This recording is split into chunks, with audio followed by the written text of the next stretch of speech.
Imagine walking down a busy city street, the kind lined with coffee shops, traffic horns, and the endless buzz of modern life, when you hear a sudden burst of laughter, not the good kind, but sharp, mocking, heartless. You turn your head and there it is, a group of teenagers, phones out, grinning as they toss half-eaten burgers and greasy fries at an old homeless man crouched on the sidewalk, clutching a worn blanket like it's armor. People keep walking. Some glance. Some shake their heads. But no one stops. No one speaks. No one does a thing. Except one woman. And what she does next. It flips the script completely. Stay with me because by the end of this video, you're going to see a moment so powerful, it not only shuts the teens down, but changes lives right in front of a stunned crowd. And yes, you're going to get the answer to the very reason you clicked on this video. Let me ask you something. Have you ever seen someone treated unfairly and felt your gut twist, like you should have stepped in but didn't? That internal pull, that invisible thread tugging at your conscience? We've all felt it. We all carry that split-second decision-making moment inside us, where doing nothing feels safe, but doing something feels like justice. And that's why you need to hear what happened next in the story, because this woman, this ordinary woman walking home from work, didn't freeze. She didn't flinch. She did what most of us only imagine we'd have the courage to do. And in a world where viral moments are mostly shallow noise, this one turned into something deeply human, and shockingly unforgettable. Now, if you've ever scrolled through YouTube and felt like you're drowning in influencer drama, celebrity gossip, and crazy prank videos, this story hits different. It taps into something more real, something that's trending not just because it's dramatic, but because it matters. You've probably seen searches blow up for things like caught on camera, instant karma, or real-life heroes. This story lives right in that space, raw, authentic, and brutally eye-opening. Because behind that quick laugh or eye-roll moment is a hidden world of pain. And in this case, the homeless man? He wasn't who everyone thought he was. And the woman who stepped in? She wasn't just being kind. She was setting the stage for a lesson those teens would never forget. And trust me, neither will you. You see, the woman didn't scream. She didn't even call the cops. What she did was quieter, smarter, and far more impactful. It wasn't just about defending a stranger. It was about exposing something much deeper. What those teens really feared, what that man was truly hiding, and how a single act of empathy can flip humiliation into redemption. But before we get to her masterstroke, let me walk you through the atmosphere, because understanding the setting makes her decision even more profound. This happened in broad daylight, on a sunny afternoon in downtown Los Angeles, one of those typical days where everyone's too busy to notice anything that doesn't directly affect them. Fast-paced, phone scrolling, earbud-in kind of energy. And that's exactly why what happened stuck out like a sore thumb. The teens, probably high schoolers by the look of them, weren't from the area.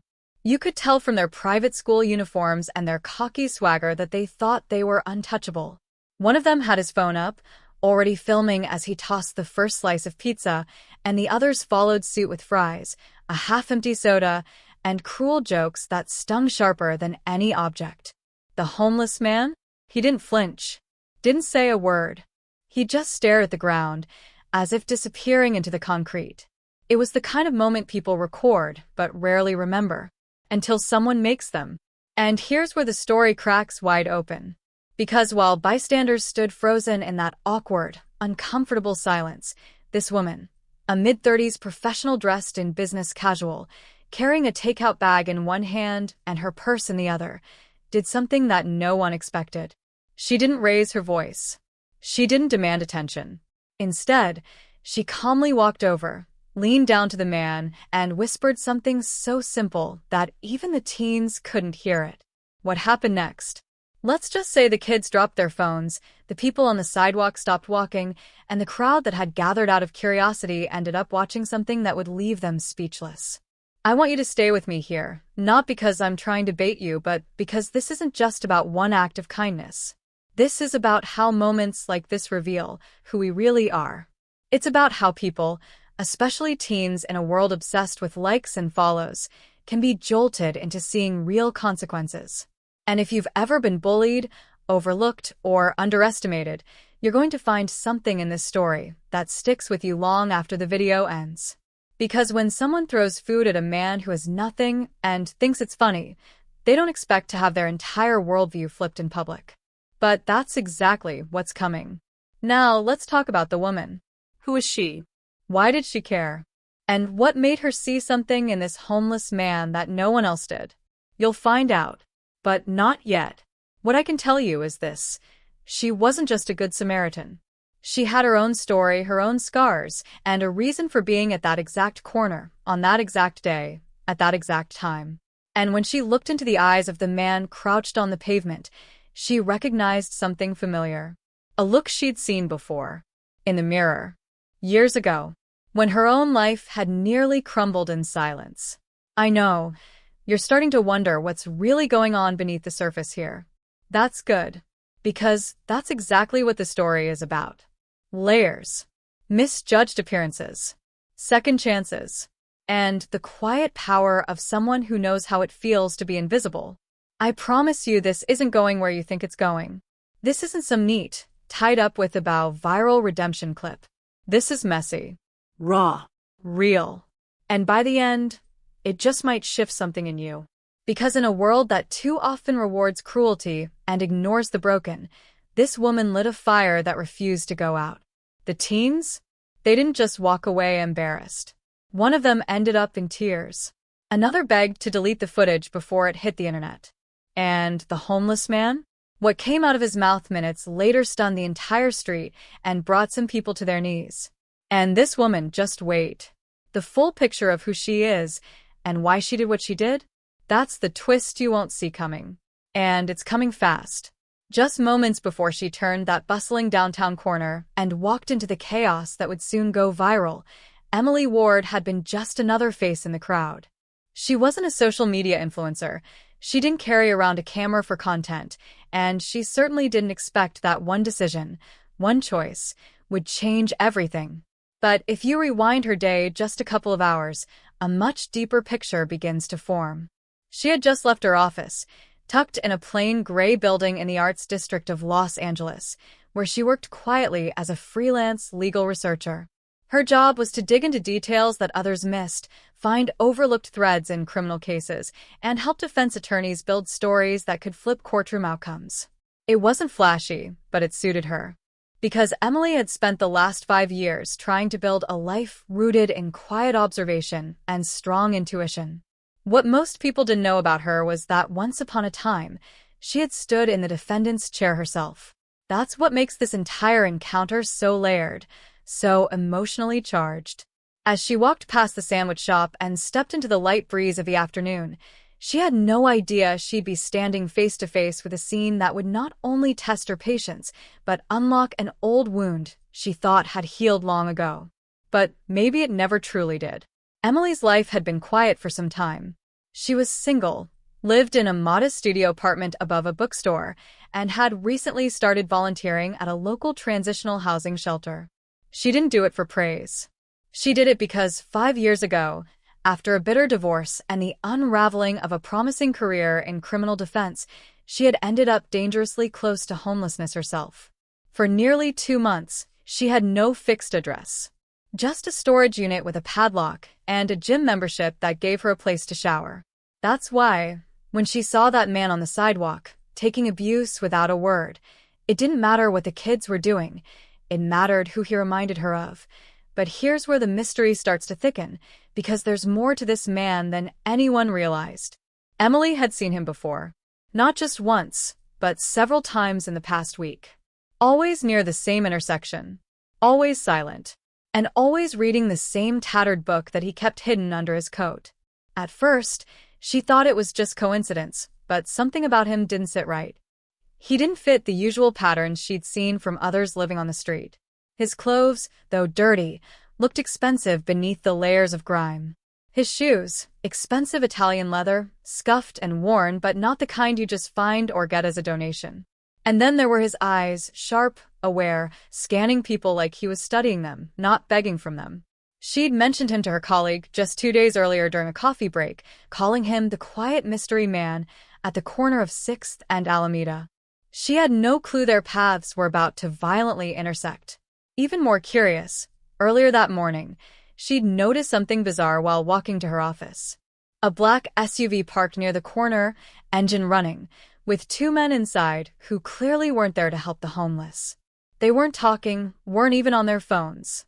They were watching. And not in the way police or city outreach workers watch. These guys looked sharp, like private security or something more serious.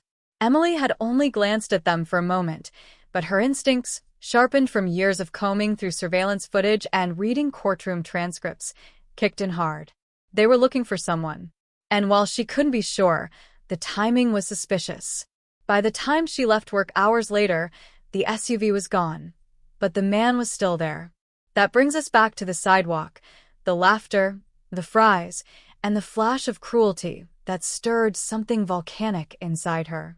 Emily had walked up not just with a need to help, but with questions burning in the back of her mind. Who was this man? Why did he never speak, never ask for money, never move more than a few feet from that corner? And more than that, why did he carry a notebook stuffed with what looked like names, dates, and symbols she couldn't quite make out when she glimpsed a page flutter in the wind days earlier? It could have meant nothing. It could have meant everything. And now, standing in front of those teens, who had no idea the gravity of the person they were humiliating, Emily decided to step in, not just to stop the bullying, but to see what would happen if she opened the door to something deeper. The moment she knelt beside him and whispered to him wasn't as simple as comfort, it was calculated. She said, "I know who you are. Don't worry. I'm not here to hurt you." And in that moment, his head turned ever so slightly, and their eyes locked, not with the desperation of someone begging for mercy, but with the piercing alertness of someone who had been waiting for a signal. She could see it in the way he tensed, the way his hand shifted instinctively toward the inside of his coat, and the way he stared not at her, but at the crowd forming behind them. He didn't seem afraid of the kids. He seemed afraid of who might be watching the kids. And this is where you, the viewer, need to start thinking differently. This story isn't just about bullying. It's about surveillance, hidden identities, and maybe, just maybe, something that goes far deeper than public humiliation. Because now the pieces are shifting. Emily doesn't just want to protect this man. She needs answers. And those teens? They may have thought they were just pulling a prank, but what if they were being used? What if someone wanted to provoke this exact situation, in this exact location, and hoped it would all be caught on video? Viral content isn't just for laughs anymore. In today's world, it's currency. It's distraction. It's misdirection. Emily, now more than ever, starts to feel the gravity of what's happening around her. And you, watching this video, need to ask yourself, what would you do if you realized the homeless man you thought was just a background character might actually be the key to a secret that someone powerful doesn't want uncovered? What if those teenagers were unknowingly pawns in something much bigger, a game they never even realized they were part of? And most chilling of all, what if Emily wasn't the only one watching? What happened next not only sent the teens scattering but brought someone else into the picture, someone Emily hadn't seen before, but who seemed to recognize her. A man in a gray hoodie with a limp and a small scar near his temple. He was watching everything, and when their eyes met, he gave her the slightest nod before disappearing into the crowd like smoke. That's when she knew this wasn't over. This was just beginning. Emily didn't sleep that night. After the man with the scar vanished into the crowd, she walked home with her senses on fire. Her instincts weren't just on edge, they were screaming. That nod he gave her wasn't random. It felt loaded, like a warning or a signal. She went over every second of the scene in her mind. The boys laughing, the fries, the man on the ground, and the strange way he clutched that notebook like it held the only truth that mattered. And as the video of the incident spread like wildfire on YouTube and TikTok, racking up views and hashtags like #HomelessHero and #WomanStepsIn, Emily knew something was off. The public saw a feel-good moment of compassion. But to her it felt like bait. A setup. And the more viral it went, the more dangerous it felt. The next morning, she did what she always did when something didn't make sense. She tried to gather evidence. She returned to the intersection with her phone ready, hoping to talk to the man again, maybe get a better look at the notebook or just ask him straight up who he was. But he was gone. Not just gone in a normal sense, there was no trace. His blanket, his shopping cart, the coffee cup he always used to collect coins, all of it had vanished like it had never existed. She checked nearby alleys, asked around to local shop owners, even pulled some favors with a contact who had access to nearby street cams. But here's where it gets weird. The footage from that afternoon? Gone. Corrupted. Just static during the exact 20-minute window when the incident took place. Every other day that week played perfectly. Just not that one. Then came the warning. It arrived in a plain envelope, slid under her apartment door while she was in the shower. No address. No stamp. Just a single piece of paper with 2 typed lines. Some stories are better left untold. Let it go. And beneath that, a low-resolution printout of her from the night before, standing at the corner, talking to the man. Someone had been watching her. Up close. Real close. Her heart thudded as she scanned the hallway, checked her locks, and closed every blind in her apartment. This wasn't paranoia. Someone had just made it clear. Stop digging. But the real gut punch came when she went to her backup files. She had recorded some voice memos on her phone that night. Details, thoughts, quick reminders about the black SUV, the strange scarred man, the notebook. Gone. Deleted. Not moved. Not corrupted. Cleanly wiped. And only those files. The rest of her phone untouched. That's when she called the one person she swore she'd never speak to again, Riley. Her ex-husband. A cybersecurity consultant for a private defense contractor. Their relationship had ended in disaster. Thanks to secrets he kept during a classified overseas assignment. Secrets that nearly dragged her into a federal investigation she barely escaped. But if anyone could help her find out who was watching and what they were hiding, it was him. Riley met her at a neutral spot, an empty diner outside the city limits. He looked tired, older, like the weight of whatever he'd been part of hadn't let up since she walked away. When she laid out what happened, he didn't ask questions. He just said, if your footage was deleted that cleanly, it wasn't amateurs. That's high-level scrub work. Military-grade or corporate-funded. And if they're watching you this closely, it's because they think you're close to something. Or you're already in it. He paused, then added something that chilled her. You remember the name Project Switchglass? You testified against it in that old defense subcontractor case, remember? What if this guy is part of that? Emily blinked. She hadn't heard that name in years. Switchglass had been a shelved surveillance experiment, rumored to use unhoused individuals as live data points, observing how society interacted with them, while secretly testing facial recognition AI in public zones without consent. It was denied, covered up, buried. But what if it had never actually ended? Now she was rattled, because she'd just remembered one more thing. The notebook the man carried? It had a word scrawled across the front, barely legible, but now blindingly clear in her memory. Switchglass. Before she could process that fully, her phone buzzed. An anonymous text. One image. A photo of Riley, taken just minutes earlier, inside the diner, with a red X drawn over his face. She looked up, but Riley was already walking to his car. She opened her mouth to shout, to warn him, but the engine of a white utility van across the street suddenly roared to life and peeled off without headlights. She ran outside, heart pounding, but it was too late. Riley was gone, and so was the truth. Or was it? Now the question isn't just what happened on that sidewalk, it's why she was meant to see it. And who's pulling the strings behind the curtain? Because the next clue might be buried in her past, not his. What do you think really happened to Riley? Emily barely made it through the next day without spiraling. Every corner she turned felt like a setup. Every stranger's glance lingered too long. Her building's buzzer rang once, then stopped. Her doorknob jiggled softly at 2 a.m., just once, as if someone was testing it. She didn't sleep. Not really. Her mind kept flashing back to the diner, to Riley's face under that harsh fluorescent light, to the white van peeling off like it had a target and a schedule. But by morning, A whole new problem slammed into her already fractured world, and this time, it came from someone she thought was safely out of the loop. Her younger sister, Monica, sweet, sharp, living a quiet life up in Santa Barbara with her husband and their 2 kids, called Emily in a panic. The kids had been playing outside when Monica noticed a man she didn't recognize sitting in a black sedan across the street. Not doing anything, not making a move, just watching the house. When Monica approached the vehicle to confront the driver, he drove off slowly, without looking at her. But it wasn't just that.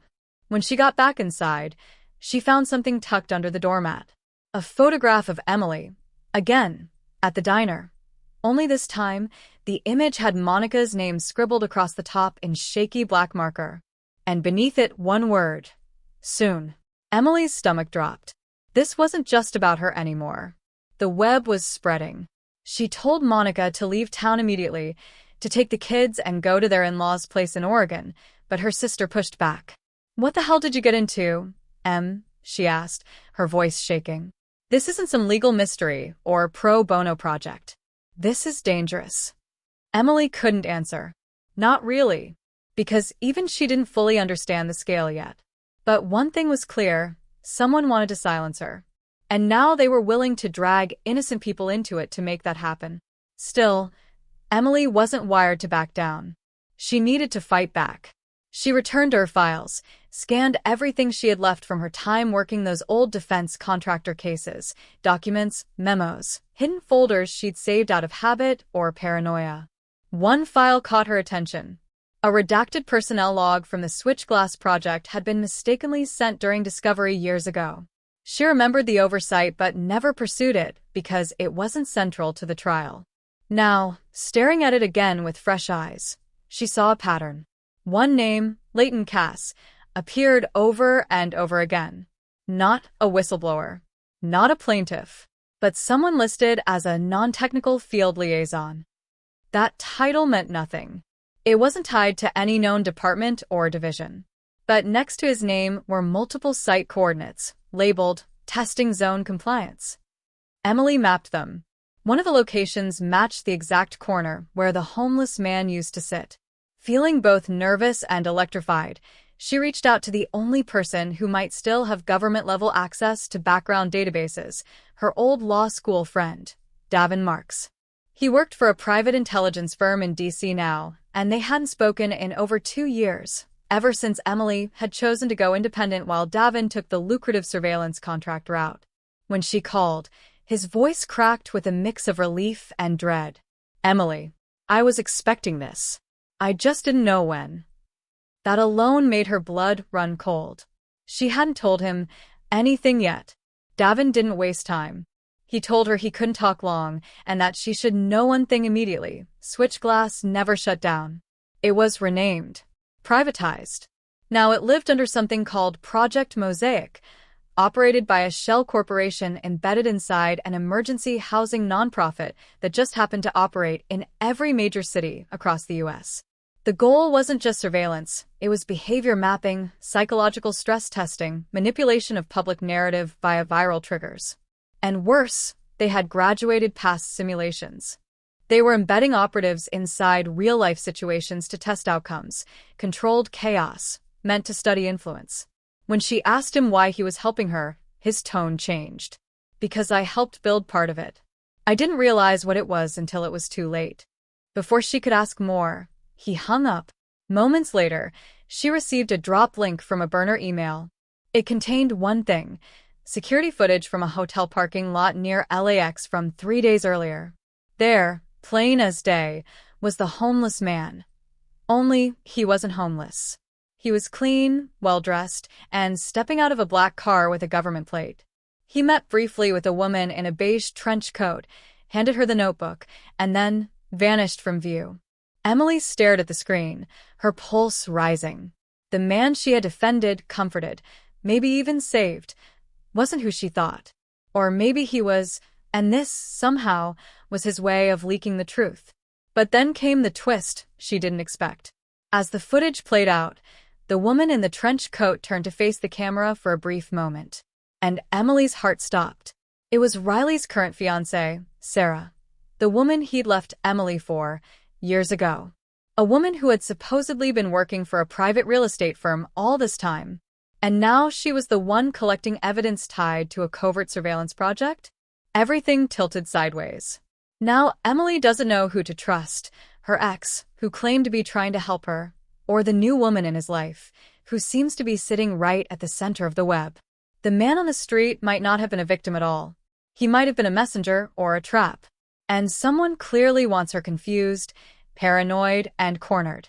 As the video ends, a final frame flashes in static, a still image of Emily herself, this time taken from her bedroom window the night before, proving that whoever is behind this is already inside her walls. But what if the real betrayal hasn't even been revealed yet? Emily didn't notice the car right away. It had been sitting across the street for 2 days now, a dark gray Nissan Altima with no front license plate, tinted windows, and just enough dust on the windshield to pass for ignored. At first, she thought it was just a neighbor's guest or maybe someone sleeping off a rough night. But on the third morning, she noticed something different. The car hadn't moved an inch, same position, same alignment with the cracked sidewalk, same faint dent in the rear fender. And when she stepped outside with a fake grocery bag to check her mailbox, she felt it. Not saw it, felt it. The distinct sensation of eyes locked on her. She froze. Her hand trembled just slightly as she fumbled with the key. The hairs on the back of her neck prickled, a primal warning system she could no longer ignore. And when she turned to look, the driver's side window was cracked open just enough to reveal the shape of a camera lens aimed directly at her. That was when she realized she wasn't just being watched, she was being documented. Inside her apartment, the air felt heavier than usual, like every corner was holding its breath. She checked every outlet, every smoke detector, every light fixture for hidden mics or pinhole cameras. Her hands shook with a quiet fury. She wasn't paranoid. She had been right all along. But the more terrifying part? No one else believed her. She tried the police, filed a report, described the car, even showed them the photo she took through the blinds. But the officer behind the desk only nodded, jotted down a few notes, and politely told her they'd keep an eye out. That was it. No patrol, no follow-up, no urgency. To them, she was just another stressed-out woman with an overactive imagination. She could see it in their faces. They didn't take her seriously. That, in many ways, felt like a deeper betrayal than even Riley's secrets. Because if something truly awful happened to her, she now knew no one would step in until it was far too late. And then came the worst blow yet. Monica was gone. She had promised to check in once she and the kids reached Oregon. Emily waited for hours, pacing, calling, texting. Nothing. Finally, her brother-in-law picked up. His voice was raw, panicked. "Emily, I don't know what happened. They never made it. I called the highway patrol. No accident, no tickets, no sightings. It's like they disappeared between Santa Barbara and Redding." Emily sat down slowly, her knees weak. That stretch of road was long but not remote enough to just vanish on. Unless someone had been following them. Unless someone had been waiting for them. Tears stung her eyes, but rage quickly followed. She knew this was no accident. Monica had been targeted because she refused to stay quiet, because she was connected to Emily. And now, something unthinkable had happened, and no one seemed to care. That night, Emily sat in the center of her apartment with every light off, gripping the only thing that felt solid anymore, Riley's burner phone, the one she had kept after their meeting. She stared at the contact labeled S, the number he used to connect to whatever shadow network he had once worked with. She hesitated, then typed, "Where's my sister?" No response. She typed again. "If you don't answer, I'm going public. Every file I have. Everything I know. TikTok, YouTube, Reddit. You think I won't? Watch me." Still nothing. But then, 5 minutes later, a new message appeared, sent from an unknown number. "You've been warned. This is your final chance. Walk away." Attached to the message was a live feed, grainy, shaky, clearly filmed with a phone through a window. It showed Monica's kids, asleep on a couch in what looked like a hotel room. No timestamp, no location, Just 10 seconds of footage before the feed cut to black. Emily sat frozen, her hand over her mouth, trying not to scream. They were alive for now. But this was no longer about a hidden surveillance program or a viral video gone wrong. This was war. Psychological, strategic, and deeply personal. Someone out there had enough reach to erase people, plant cameras, delete evidence, and make mothers vanish with a single misstep. And for the first time in her life, Emily felt genuinely helpless. Yet buried beneath that helplessness was a flicker of resolve. Because if they thought they could break her, if they believed she would run scared and disappear like all the others, they didn't know her at all. But she knew this now. If she wanted to survive and save Monica's family, she would have to go deeper into the darkness than she ever had before. She would have to face a past she'd long buried, confront betrayals she still hadn't pieced together, and figure out who the man on the sidewalk really was and why he had chosen her to witness that moment in the first place. And just as that thought crossed her mind, her phone buzzed one more time. No number. No message. Just a photo. It was of her. Sleeping. Taken from inside her bedroom, and suddenly, the darkness didn't feel distant anymore. It was already inside the room. Emily didn't sleep that night, not even a minute. Emily didn't sleep that night, not even a minute. The photo from her bedroom played on a loop in her mind, every pixel burned into her memory, every angle suggesting one horrifying truth. Someone had been inside. Not watching from across the street. Not spying from the shadows. Inside. Breathing the same air she did, maybe watching her sleep for minutes before taking that picture. Every drawer, every crack in the floorboard now seemed like a hiding place for something she hadn't yet discovered. But by dawn, her fear gave way to fixation. There had to be something she missed, some overlooked clue that explained why this was happening. She went back to the beginning, reviewing the diner footage Riley had originally sent her. Frame by frame. The kids throwing food. The homeless man's reaction. Her stepping in. But just as she was about to dismiss it all as a bad memory turned nightmare, she caught it. In the corner of the frame, blurred and almost imperceptible, was another figure. A man in a blue windbreaker, standing behind the dumpster, partially hidden. His posture didn't match that of a bystander. He wasn't watching the kids. He wasn't watching the man. He was watching her. Her chest tightened. She rewound the clip, zoomed in, adjusted the contrast. And then she froze. The face, although half obscured, was unmistakable. It was Davin. The same Davin who had sworn he had no idea what Switchglass had become. The same Davin who had acted shocked when she first called. The same Davin who claimed to be trying to protect her from the inside. Emily's fingers trembled against the keyboard. This wasn't some random coincidence. He had been there from the very beginning. Watching. Tracking. Probably orchestrating. But it wasn't until she searched her email for his burner messages that she stumbled across something even more disturbing. An old forwarded email from a shared Google Drive they once used for law school projects. Most of it was benign class notes, outlines, case summaries. But hidden in the metadata of one PDF file was a code string, a file log labeled empath_pilotphase1_rev5. When she dug deeper, she found its source. A test subject list. Code names. Psychological profiles.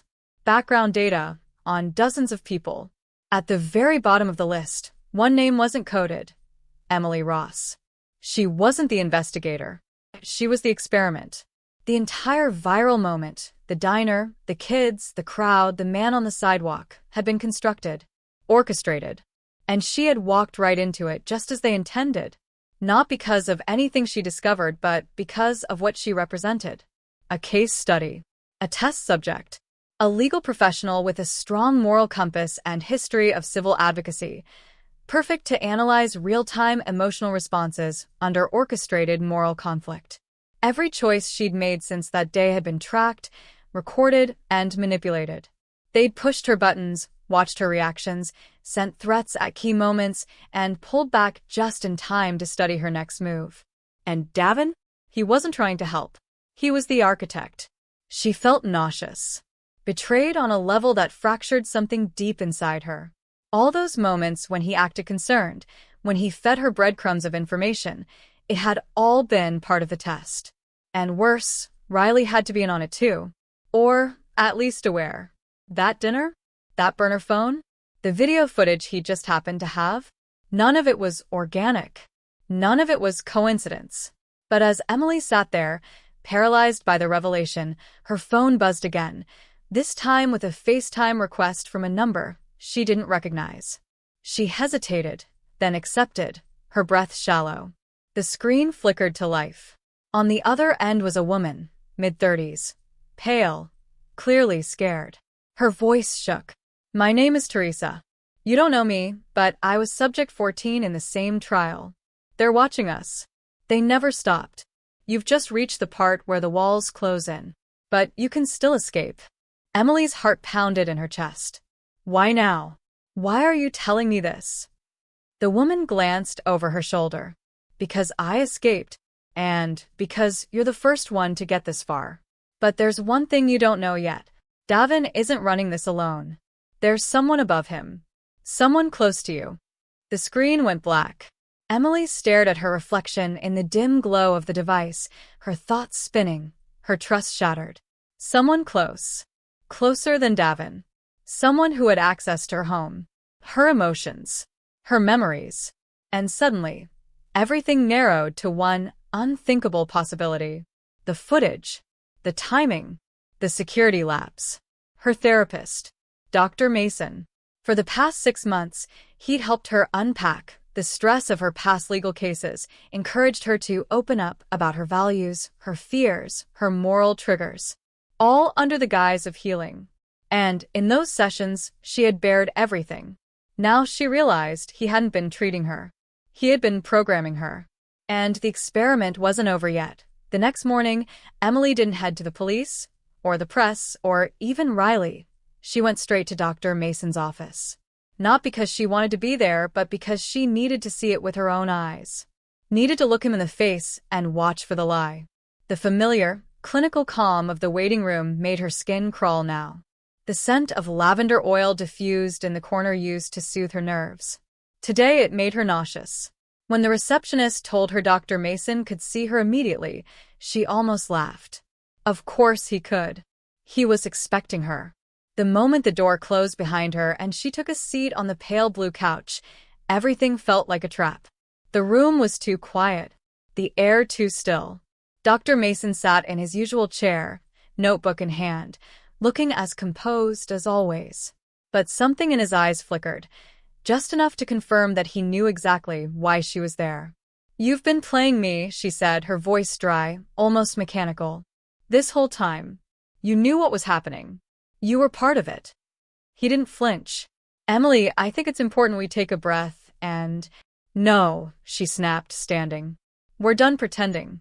I want the truth. Not your polished clinical garbage. The real truth. How long have I been a part of this? How many others are there?" Dr. Mason sighed, folded his hands, and, for the first time, dropped the pretense. "You were selected before you even stepped into my office. Everything that happened, the diner, the messages, Davin, it was part of a layered response test. You're part of a behavioral resilience study tied to a Department of Defense subcontract. The purpose wasn't to hurt you, Emily. It was to evaluate moral leadership under unpredictable emotional strain." She took a step back, horrified. "You monitored my sister. Her children. You threatened them." Dr. Mason tilted his head. "We didn't threaten them. We protected them. Monica's disappearance was staged. It was the only way to test how far you'd go when someone you love was involved. They're safe. They always were. You just couldn't know that." Teresa zoomed in on one section of the map, Los Angeles, then Atlanta, then Houston. Private contractors. Think tanks. Tech corporations with government ties. They're monetizing the data, developing AI that can predict human response to moral dilemmas. It's all being funneled into predictive policing software, automated warfare simulations, even deepfake propaganda models. Emily staggered back, her breath gone. "And Davin? Mason?" "Riley." Teresa's voice cracked. "They're operatives. Not just passive participants, they're handlers. Riley was placed in your life 6 months before the diner. He didn't just film the incident, he staged it. The kids were actors, trained through a social outreach nonprofit called Engage Forward. Guess who funds it? Switchglass, through 3 shell companies. Emily shook her head, the world tilting beneath her. No. Riley, he stood up for me. He got me the footage. Teresa pulled up an email log, metadata showing Riley's name, IP address, and file timestamps all syncing with known Switchglass drop points. He was instructed to release just enough to earn your trust, to push you deeper into the maze. Every step you took, every decision you made, it was logged, analyzed, and used to steer you. Emily's legs buckled, and she dropped onto a nearby bench, her thoughts spinning. Nothing had been real. Every person she had leaned on was either lying or manipulating her. Her emotions weren't her own. They were variables in an experiment. And worst of all, Teresa wasn't finished. There's more, she whispered, reaching into a duffel and pulling out a weathered folder. Inside were black and white photos, aged and grainy, from nearly a decade ago. Surveillance stills. Military-grade optics. One showed a younger Davin. Another showed Dr. Mason. But the one that stole the breath from Emily's lungs was a photo of her father, smiling beside both men in uniform. Her voice cracked like dry ice. This can't be right. He was part of the original trial team, Teresa said. They started in 2007 under a counterinsurgency doctrine after Iraq. The idea was to build profiles for local populations. But when the war ended, the program shifted home. Your father didn't just serve. He helped design the architecture for the model they used on you. Emily felt like the air had been sucked from her chest. Her father had died when she was 16. A car crash, they said. Clean. No foul play. But now, 1,000 questions erupted in her mind. What if it hadn't been an accident? What if someone had tried to silence him? Or worse, what if he never left the program? Before she could voice any of it, the servers began to flicker, red warnings flashing across the screen. Teresa's face dropped. They found us. A high-pitched whine rang out, followed by a dull thud in the distance. Emily turned to Teresa, panic surging. What do we do? Teresa grabbed the hard drive and shoved it into Emily's bag. You run. You get out of here, and you disappear. If they catch you, they'll erase everything, your records, your memory, your existence. But if you survive, you expose them. Come with me. I can't, she said, her voice firm. I'm already dead in their system. But you still have a chance. Another thud. Closer. Emily didn't wait to argue. She bolted through the side exit, heart racing, breath ragged, ducking under broken beams and around cracked cement pillars as floodlights exploded to life behind her. Shouts echoed through the building. Men in tactical gear stormed in. But she didn't stop. She ran until the night swallowed the light, until the sound of boots faded into silence. She didn't know where to go. She didn't know who to trust. But clutched tight against her chest was the only thing that could finally blow the lid off this nightmare. What she didn't know, what she couldn't know, was that even now, someone else was watching. Tracking. Someone far more powerful than Davin, or Mason, or even the contractors behind the scenes. And this time, they weren't interested in watching her run. They were coming to rewrite her story. Emily had been running for 2 days straight, sleeping in the back seats of abandoned vehicles, slipping between gas station restrooms, and drinking bottled water like it was currency. Her body screamed for rest, but her mind was locked in survival mode. The hard drive Teresa gave her was now duct-taped to the inside of her boot, her last thread of truth, her final grip on what little reality remained.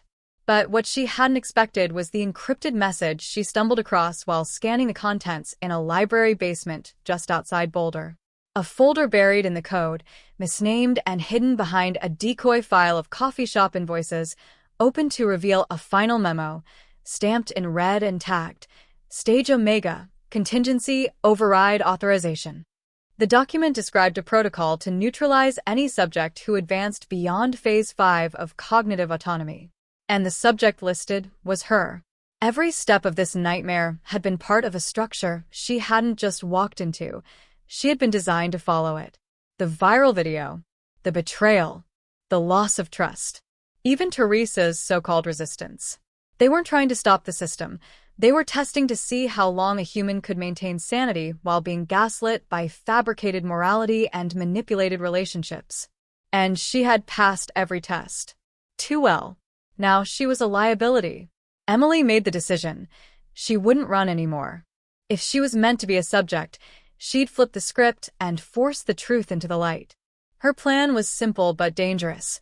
Upload the contents of the drive to the dark web and live stream her confrontation at the source of it all. One last stop, a compound near Cheyenne, Wyoming, where the metadata traced back to the central command node listed as Project Leviathan Control. A cold, concrete facility built beneath what looked like an ordinary freight warehouse. She walked into the heart of the machine, chest heaving, fists clenched, camera clipped to her collar, and already streaming. Inside the warehouse, she expected guards or resistance. Instead, she was greeted by a slow clap. Dr. Mason, flanked by Riley and Davin. "You've done well," Mason said with a slight smile. "Better than anyone predicted. And I'll admit, that fascinates me." "You used me," Emily spat. "You killed my father. You manipulated every person I trusted." "We evolved you," Mason corrected, stepping forward. "And your father? He didn't die in a crash. He died trying to shut this down." The board didn't like that. "So we preserved his mind, his patterns, his algorithms. Would you like to meet him?" A screen behind Mason flickered on. Lines of code streamed across until they formed a digital avatar, her father's face, eerily accurate, blinking and smiling. "Hello, Emily," the simulation said. "I've been watching you grow." Emily froze. Her knees buckled, but she held her stance. "That's not him." "No," Mason admitted. "But it is his brain, reconstructed through neural imaging and machine learning. And it approved every phase of your testing. You were his legacy." Emily's world tilted. She felt the weight of betrayal crash into her chest like a freight train. Her father hadn't just been part of the program. He had been the architect of her pain. And now he was being used as a puppet to justify it all. She screamed and lunged forward, but Davin intercepted her, pinning her arms. "You're not here to fight," he said coldly. "You're here to complete the protocol." But just as Mason reached for a syringe on the table, a final cognitive erasure dose, Emily tilted her head slightly toward her collar mic and muttered one word. "Live." The room froze. "You're streaming," Mason whispered. "To 400,000 people and counting," Emily growled. "All watching you explain your little mind control game. And I uploaded everything already. Even if you kill me, you can't bury this." For a moment, no one moved. Mason's face twitched. Then, to everyone's shock, he laughed. "You really think they'll believe you? The audience will assume it's scripted. AI generated. Just another conspiracy. That's the brilliance of this age. We've made truth so blurry that even when it's handed to them, they choke on it." But Emily smiled back now, broken but fearless. "You miscalculated one thing, Doctor. Pain feels real. And people connect to pain." Suddenly, the power cut out. The facility buzzed in panic. Emergency lights clicked on in red hues. Riley cursed and ran toward the control panels. Outside, sirens howled. Real ones this time. Not a simulation. Teresa had leaked the coordinates. News vans. Drones. Protesters. Hackers. Everything came crashing down. But just as Emily stepped toward the exit, the digital screen behind her father's face glitched, and for a single second, just before everything blacked out, the avatar whispered something in a voice only she could hear. "I tried to save you." And then silence. She turned around. The screen was dead. Mason was gone. But the world now knew her name. And what no one had realized, what Emily herself hadn't yet uncovered, was that buried within the last subdirectory of the drive was a second program. Something labeled Echo Protocol. A clone of her own neural data already online. And somewhere, On a dark server farm buried deep in the Pacific Northwest, it had already started waking up, watching, learning, and remembering everything. Weeks passed. The headlines shifted from shock to scandal, from conspiracy to criminal investigations. The nation had watched a young woman dismantle a secret empire live on their phones, tablets, and TV screens. The footage went viral, picked apart on trending YouTube panels, reaction channels, and every corner of the digital world. But after the noise faded, Emily remained in a strange kind of silence. The facility was seized, Dr. Mason disappeared into thin air, and no one could trace the Echo protocol. Authorities claimed they were still decrypting the deeper levels of the project, but Emily knew better.